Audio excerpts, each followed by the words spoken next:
하시니라. 아멘. 지난주 설교 말씀을 잠깐 우리가 상기하고 오늘 이어서 말씀 전하겠습니다. 로마 황제가 자신을 신이라고 주장하지만 그가 다스리고 있는 천하는 전혀 새로워지지 않고 있었습니다. 또 유대 땅에 파견한 총독은 세금은 잘 거두고 있었지만 그 땅의 혼란과 불안과 갈등은 조금도 걷어내지 못하고 있었고요. 또 그 작은 유대 땅에 왕이 셋이나 되는 분봉왕이 널려 있었지만 그러나 바른 정치를 찾을 수가 없었습니다. 제사장이 2명이나 됐죠. 세습을 해서 성전을 장악하고 있지만 그럴수록 하나님으로부터는 점점 더 멀어지고 있는 상황. 결국 백성들은 목자 없는 양처럼 유리하면서 하나님이 약속하신 목자, 메시아, 즉 그리스도가 언제쯤 오실 것인가 간절히 기다리는 때에 하나님께서는 로마 신전이나 헤롯의 궁 또는 성전이 아니라 빈들의 요한을 찾아오십니다. 그리고는 이렇게 말씀하시는 거죠. 내가 속히 가겠다. 어떤 회방거리, 방해거리가 있어도 내가 다 치우고 가겠다. 요한은 하나님께서 보내주시는 분이 아직 누구인지 정확히 모릅니다. 그러나 적어도 요한이 확신한 것은 뭐냐면 하나님이 속히 오신다 하셨으니까 그 하나님의 백성을 준비시키는 일을 하기로 작정한 거죠. 그래서 요한이 뭘 했냐면 언제나 하나님이 새로운 시대, 새로운 백성들을 만들어내실 때마다 물을 건너게 하셨거든요. 애굽에서 시내산으로 갈 때 홍해를 건너게 하셨고 광야에서 가나안 땅에 들어갈 때 요단강을 건너게 하신 것처럼 그래서 요한이 뭘 택했냐면 당시 이방인들이 유대인으로 개종할 때 하는 세례를 적용한 거예요. 그러나 이 세례는 단순히 의식적인 세례가 아니라고요. 회개에 합당한 열매를 맺어야만 되는 세례를 요구했습니다. 그래서 이 세례는 어떤 결과를 가져왔냐면 사두개인과 바리새인처럼 자기를 의롭다고 말하고 자신의 길을 여전히 주장하는 사람들, 삶을 고치지 않고 그냥 지난주에 말씀드린 것처럼 약관 하나 더 수정해 보려고 하는 사람들에게 세례 요한은 세례를 베풀지 않고 오히려 그들을 독사의 자식이라고 정죄합니다. 반면에 죄인이라고 인정받는 세리나 또는 헤롯의 앞잡이 같은 군인들 역시 비록 그들이 직장을 포기하지 않을지라도 그들의 삶을 고치고 하나님의 공의와 의로운 삶을 회복하면 기꺼이 그들에게 세례를 베풀었습니다. 세례 요한의 이런 메시지는 왕도 예외가 없었고요. 그리고 어떤 사람도 예외 없이 적용을 했고 그래서 왕이 결국은 세례 요한을 옥에 가두는 사건을 보게 됐습니다. 여러분 세례 요한이 참 대단한 것은 뭐냐면 구약의 많은 선지자들은요 당대에 별로 인정을 못 받았어요. 이사야라든가 예레미야 같은 사람들이 선지자 노릇할 때 백성들로부터 인정을 못 받았어요. 근데 여러분 세례 요한은요 당대에 막강한 영향력을 펼치고 있어요. 오죽하면 서기관과 바리새인들이 세례 요한한테 나오잖아요. 그러니까 이 영향력을 보여주는 모습을 보고 백성들의 마음속에 세례 요한에 대한 인정이 기대가 소망으로 커져가지고 혹시 저 세례를 주는 요한이 우리가 기다리는 메시아, 그리스도가 아닐까 하는 심중에 기대가 생긴 거예요. 자, 그때 세례 요한이 그 백성들의 기대치를 알았어요. 그런데 오늘 본문을 보시게 되면 세례 요한은 사람들의 희망 섞인 질문에 감추지 않고 은연중에 말하지 않고 드러내어서 분명히 이렇게 말합니다. 나는 그리스도가 아니다. 더 나아가 자신은 장차 오실 그리스도와 비교할 수 없다. 그분이 얼마나 크신지, 자기는 얼마나 비천한지를 종들 가운데서도 가장 낮은 종이 하는 발 씻는 종의 역할도 내가 감당하기 어렵다. 그분은 그만큼 크신 분이다 하고 자신의 한계를 분명히 소개하고 있습니다. 세례 요한이 오늘 본문을 보게 되면요 장차 오실 예수님이 자신과 왜 그렇게 큰 차이가 나는지 3가지 측면을 얘기하고 있어요. 첫 번째는 뭐냐면 자신은 지금 물 세례를 베풀고 있는데 장차 오실 예수님이 베푸시는 불과 성령의 세례는 전혀 다르다는 거예요. 여러분 물은 뭐만 할 수 있냐면 우리의 피부만 씻어낼 수 있어요. 물세례는 그저 우리의 겉모양만 닦아낼 수 있어요. 그러나 예수님이 하시는 이 불과 성령의 세례라는 것은 뭐냐면 불은 여러분 열을 가하면요 우리의 속까지 뜨겁게 만들거든요. 세례 요한은 세례를 주기 전에 회개하라고 요구할 수 있었지만 예수님이 주시는 성령의 세례는 기꺼이 우리의 회개를 완성해내실 수 있는 분이세요. 우리 안에 성령을 부여하셔서 죄를 깨닫게 하시고 우리로 하여금 자복하게 하시고 우리가 노력으로 안 되던 죄를 깨닫고 회개하는 일을 그분이 해내실 수 있는 거죠. 그러니까 세례 요한이 말하는 거예요. 내가 지금 하고 있는 이 세례, 장차 오실 분이 베푸실 성령의 세례와 비교하면 비교가 안 된다. 두 번째는 뭐냐면 나는 지금 하나님의 백성들을 준비시키고 있지만 너희들의 소유권이 내게 없다는 거예요. 내가 아무리 백성들에게 세례를 베풀고 회개를 요청해도 나는 너희들의 주인이 아니라는 거죠. 우리 17절 볼까요? 장차 오실 그분은 손에 키를 들고 자기의 타작마당을 준비하시는 분이다. 그래서 알곡은 자기 곳간에 들이시는 분이다. 이게 소유권이라는 거예요. 장차 오실 그분은 바로 너희들의 진정한 주인이시고 너희들이 그분의 소유라는 것을 지금 얘기하는 거예요. 그러니까 세례 요한이 아무리 대단해 보여도 장차 오실 그 주인과 비교하면 그 어떤 소유권도 주장할 수 없다는 거죠. 한 가지 더. 어떤 비유를 들고 있냐면 이 땅에 있는 왕들은 남의 것을 빼앗아 자기의 필요를 채우는 왕들이지만 장차 오시는 이 왕은 자기의 것을 우리에게 나누어 주시는 분이라는 거예요. 그런 면에서 헤롯 왕은 심지어 자기 동생의 아내를 탐해서 취하는 왕이지만 장차 오실 예수님은 자기의 목숨을 걸어서 우리에게 생명을 나누어 주시는 분이라는 것을 얘기하고 있는 거예요. 이 세 가지가 세례 요한이 예수님과 자신을 절대 비교할 수 없는, 그분이 얼마나 크신 분인지, 내가 얼마나 작은 분인지 자기 인식의 모습을 보여줍니다. 알렉산더 맥크라렌이라는 목사님이 계시는데 아주 경건하신 분이세요. 그분이 이 세례 요한의 겸손을 이렇게 아름답게 묘사했습니다. 한번 들어보세요.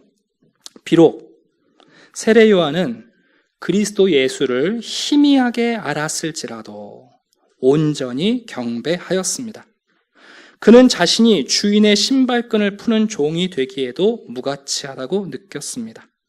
그처럼 강한 성품이 지니고 있는 그 겸손함은 참으로 아름답습니다. 요한은 제사장과 분봉왕, 성난 여자들, 칼을 든 사형 집행인 앞에서도 꼿꼿하게 섰지만 자기 왕 앞에서는 넙죽 엎드렸습니다. 요한의 참 아름다운 모습을 묘사하셨어요. 왕을 두려워하지 않잖아요. 종교 지도자들에게 사단의 자식이라고 소리치는 사람 아닙니까? 그런데 그리스도를 생각하면 그분 앞에 넙죽 엎드리는 요한. 여러분, 요한의 모습을 우리에게 적용해 보면 이래요. 우리가 고개 숙일 대상이 없다는 거는요, 내가 괜찮다는 증거가 아니라 우리가 착각한다는 증거예요. 내가 섬길 인격이 없다는 것은 내가 괜찮은 사람이라는 뜻이 아니라 내가 뭔가 착각하고 산다는 뜻이에요. 여러분, 잠시 후면 예수님이 어떻게 하시냐면요, 그 크신 분이 바로 세례 요한에게 오셔서 직접 세례를 받으세요. 하나님이신 그분이 인간이 되셨을 뿐만 아니라 더 나아가 세례를 받는, 회개해야 할 죄인처럼 자기를 낮추시잖아요. 하물며 여기 있는 우리가 내가 존경할 만하고 고개를 숙일 만한, 내가 복종할 만한 대상이 없다? 정말 그건 착각이에요. 세례 요한은요, 장차 오실 예수님을 위해서 자기의 무대를 언제든지 치워낼 수 있는 사람이에요. 옛날에 그 중세시대 여러분 기사들 알죠? 창이랑 칼을 들고 싸우던 기사들. 근데 그 기사들은 대부분 귀족의 자제들이에요. 근데 여러분, 그 귀족의 자제들이 기사가 되는 과정이 어떠냐 하면 귀족의 아들들을 다 불러 모아요. 기사가 되기를 원하는 사람을요. 그럼 물론 훈련도 하고 뭐 연단도 다 하는데 가장 중요한 게 뭐냐면요, 왕과 귀족들이 밥을 먹으면요, 그 기사가 되기를 원하는 지망생들이 그 식탁 옆에 서가지고 서빙을 해요. 그게 기사 수업의 가장 중요한 부분이에요. 우리가 흔히 웨이터라고 말하는 거 있잖아요. 그 웨이터란 말이, 단어가 두 가지 의미가 있어요. 하나는 근육이란 말이거든요. 힘이란 뜻도 있고 우리가 알고 있는 기다린다는 뜻도 있는 거예요. 기사들이 뭐 하는 사람이냐면 왕 앞에 장차 기사가 될 사람인데 왕을 섬기고 귀족들을 섬겨요. 그러다 보면 어떤 일이 벌어지냐면 이 왕과 귀족들이 터 역할을 하는 차기 기사 후보생들을 보면서 지켜보다가 마음에 들면 자기 성의 기사로서 채용하는 거예요. 그 과정이 기사를 만들어가는 과정이거든요.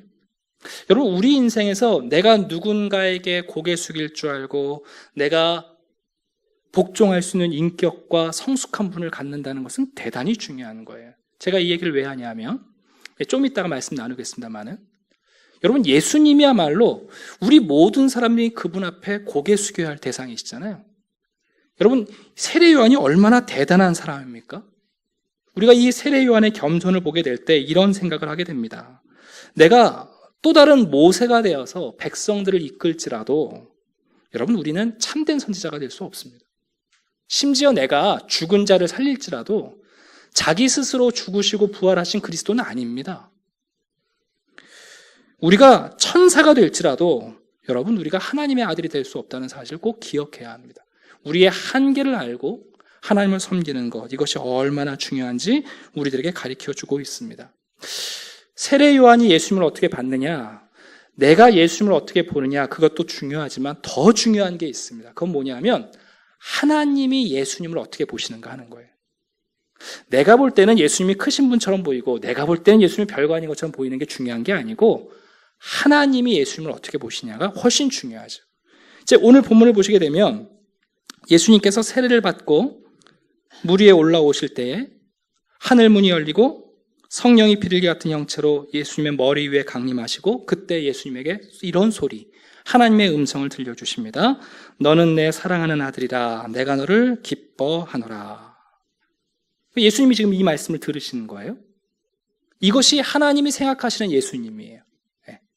근데 이 짧은 한마디, 너는 내 사랑하는 아들이라 내가 너를 기뻐하노라 라는 이 말씀은 여러분, 구약에서 면면이 흘러오던 세 가지 주제가 압축되어 있는 하나님의 말씀이에요. 조금 딱딱할 수 있는데 이걸 꼭 기억하셔야 되거든요. 잘 기억해 주세요. 너는 내 사랑하는 아들이라 내가 너를 기뻐하노라 라는 이 말은요, 첫 번째로 이사야 선지자가 얘기했던 하나님의 종, 고난받는 종에 대한 암시가 여기 담겨 있어요. 이사야 42장입니다. 내가 붙드는 나의 종, 내 마음에 기뻐하는 자, 곧 내가 택한 사람을 보라. 하나님께서 예수님을 향해서 내 기뻐하는 자라 그럴 때는 그게 뭘 얘기하냐면 이사야서에서 예언하고 있는 장차 하나님을 기쁘시게 하고 인류의 죄악을 감당하기 위해서 죽고 죽음으로 순종하시는 그 고난받는 종의 암시가 담겨 있는 거예요. 두 번째는 뭐냐면 이 말 안에는 우리가 잘 아는 창세기 22장 2절의 사건이 담겨 있어요. 무슨 사건이냐면 하나님이 하나밖에 없는 외아들, 독자 이스라엘을 바치라 하셨던 아브라함이 이삭을 바친 사건이 담겨 있어요. 여호와께서 이르시되 내 아들, 내 사랑하는 독자 이삭을 데리고, 아브라함이 하나님한테 가갖고 하나님, 이스마엘은 안 될까요? 안 되죠. 다른 아들은 안 될까요? 안 되죠. 다른 종은 안 될까요? 안 돼요. 유일하게 아브라함이 사랑하는 그 아들을 바치라고 하신 그 말씀이 이 말씀 안에 또 한 부분을 담당하고 있어요. 그리고 또 한 가지 가장 중요한 것은 뭐냐면 시편 2편의 노래가 이 안에 담겨 있어요.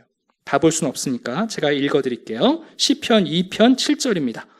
내가 여호와의 명령을 전하노라. 여호와께서 내게 이르시되 너는 내 아들이라 오늘 내가 너를 낳았도다. 그의 아들에게 입맞추라. 그렇지 아니하면 진노하심으로 너희가 길에서 망하리니 그의 진노가 급하심이라. 여호와께 피하는 모든 사람은 다 복이 있도다. 하나님께서 예수님한테 너는 내 사랑하는 아들이라 내가 너를 기뻐하노라 라는 이 음성이 예수님께 들려졌을 때 그 하나님의 음성에는 이 세 가지 의미가 담겨 있는 거예요.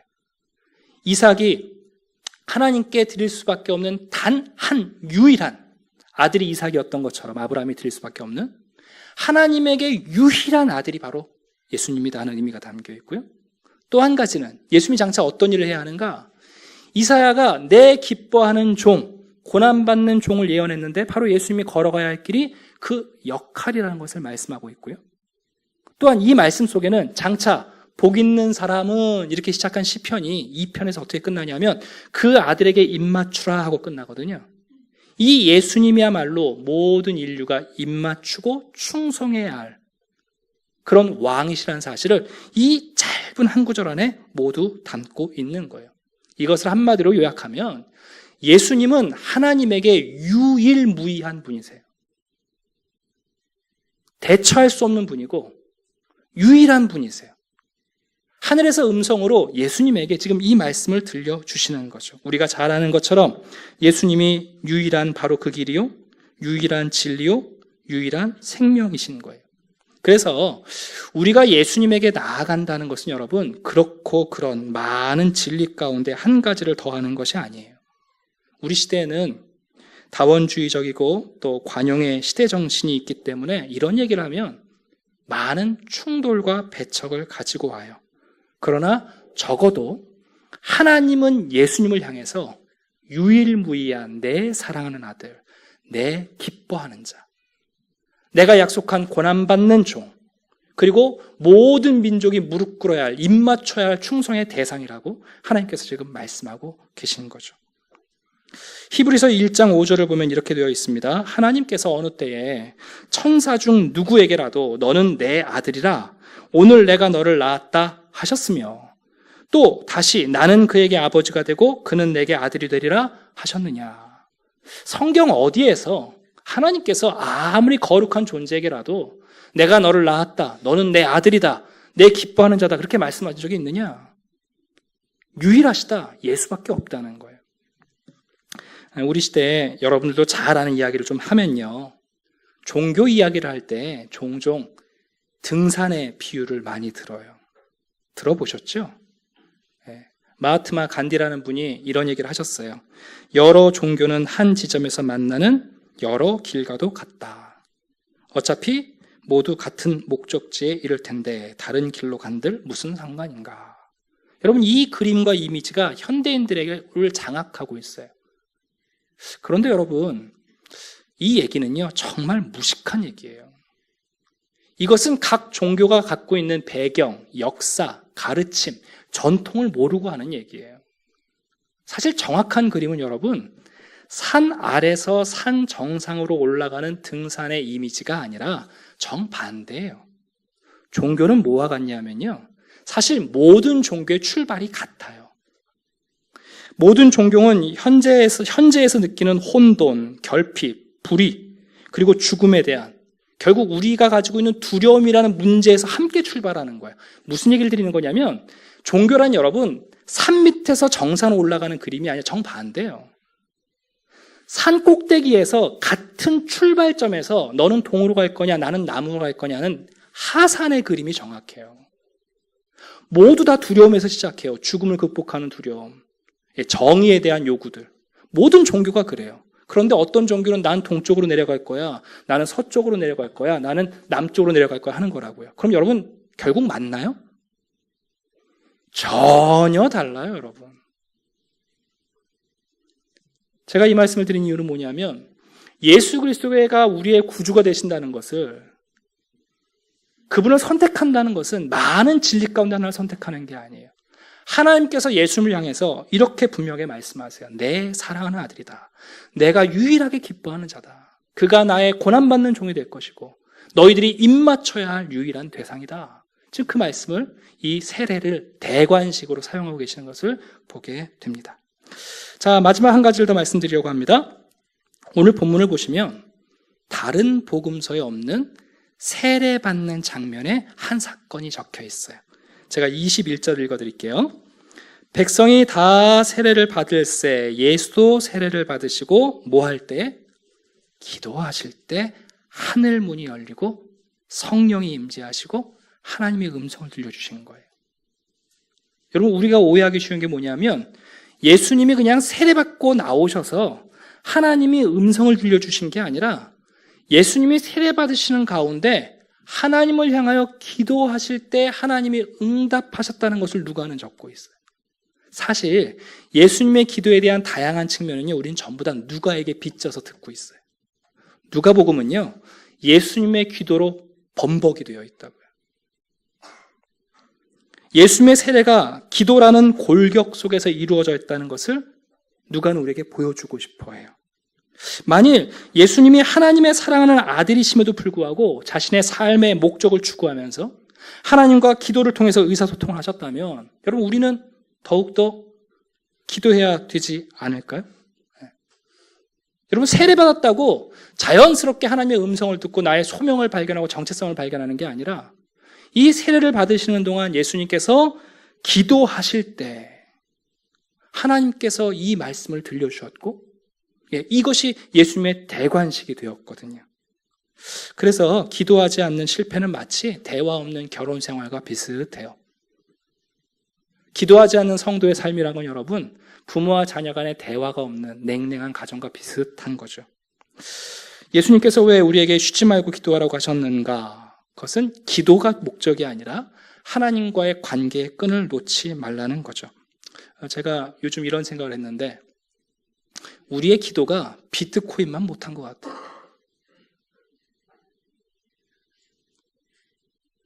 그 가능성이 있는지 없는지도 아무도 확답하지 못하는 비트코인에 대한 열망과 투자를 보면서 참 우리의 기도가 비트코인만도 못하구나 이런 생각을 해봤습니다.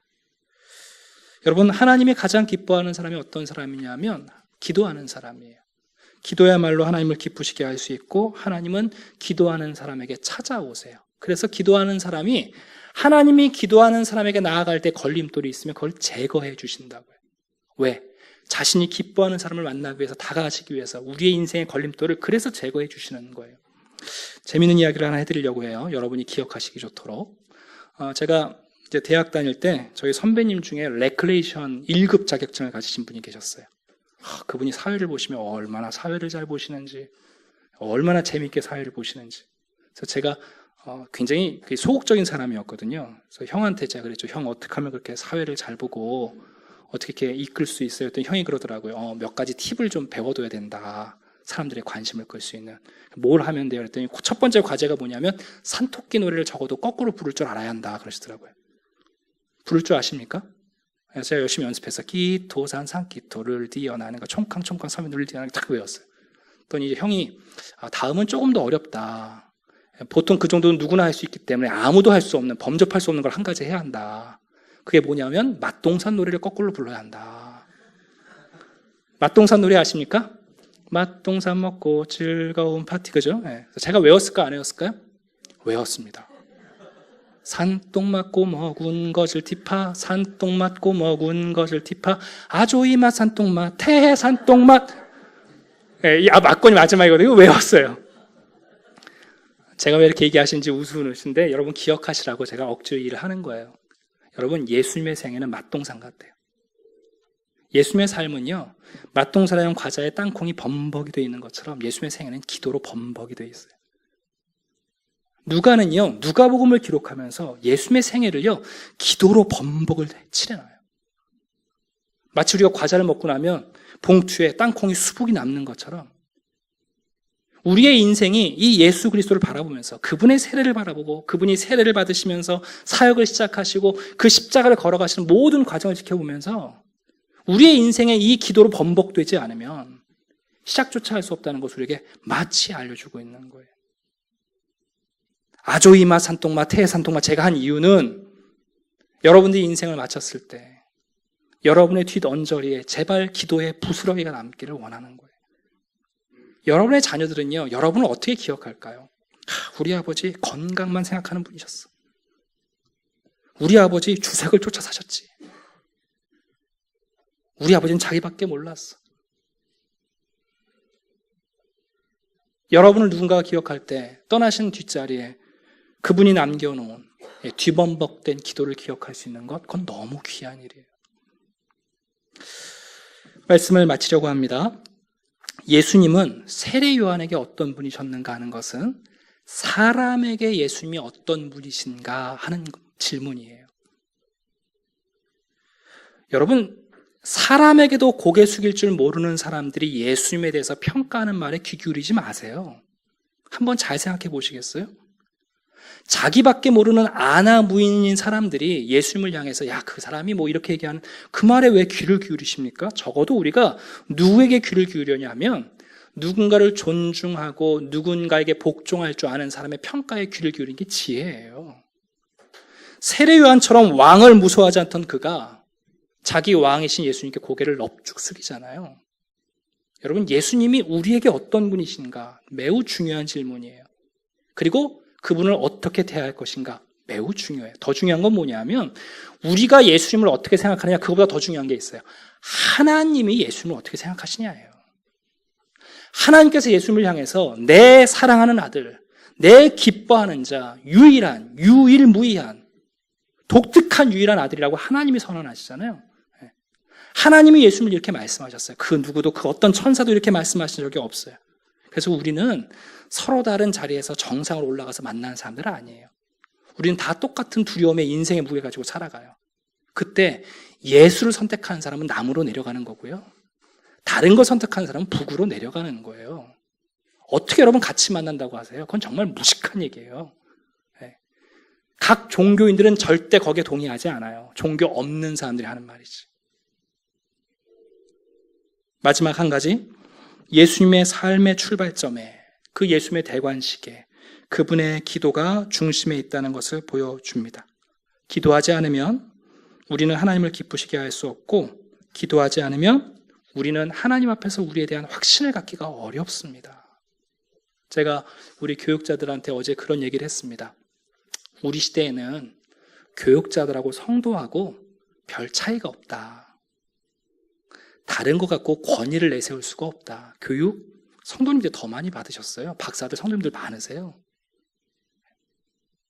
오늘날 목회자들이 성도들과 다른 권위를 갖는 것은 딱 세 가지다. 그 중에 한 가지가 뭐냐면 기도예요. 적어도 성도들이 목회자에 기대하는 게 뭐냐면 기도예요. 근데 왜 여러분 목회자한테만 기도를 요구하십니까? 저만 맛동산이 되면 되겠습니까? 여러분들도 맛동산이 되셔야죠. 예수님께서 이 공생의 시작을 기도로 출발하셨다는 것은 우리에게 너무 중요한 거예요. 하나님이 그토록 사랑하시는 분이지만 예수님은 기도로 출발하셨어요. 하나밖에 없는 아들이지만 예수님은 기도로 출발하셨어요. 그 기도하는 날이 여러분들의 대관식 날이에요. 하나님께 기도할 수 있게 된다는 것이 우리가 하나님의 자녀가 되었다는 그 권세를 차지하는 대관식 날인 거예요. 제가 나중에 여러분 기도 안 하시면 연말에 맛동산을 선물할지 몰라요. 그러면 제가 기도를 안 해서 목사님 맛동산 주셨구나. 좀 기억하시라고 자꾸 맛동산 얘기하는 거예요. 말씀을 맺히겠습니다. 예수님의 이야기를 우리의 이야기로 삼을 때 우리가 예수님처럼 기도로 출발한다면 적어도 우리는 성령이 주시는 활력을 만나게 됩니다. 그리고 하나님의 사랑을 확신하게 되고요. 더 나아가 우리의 소명을 들려주시는 하나님의 고요한 음성을 우리도 듣게 됩니다. 예수님께만 말씀하시지 않고요. 우리에게도 말씀하시는 거예요. 벌써 1월달이 다 지나갑니다. 네. 올해 안에 우리 성장합시다, 자라갑시다 그랬잖아요. 기도는 꼭 필요해요. 기도의 자리로 나오시고 그 기도의 시간이 여러분의 대관식이 되는 역사가 있기를 주님의 이름으로 축원합니다. 기도하겠습니다.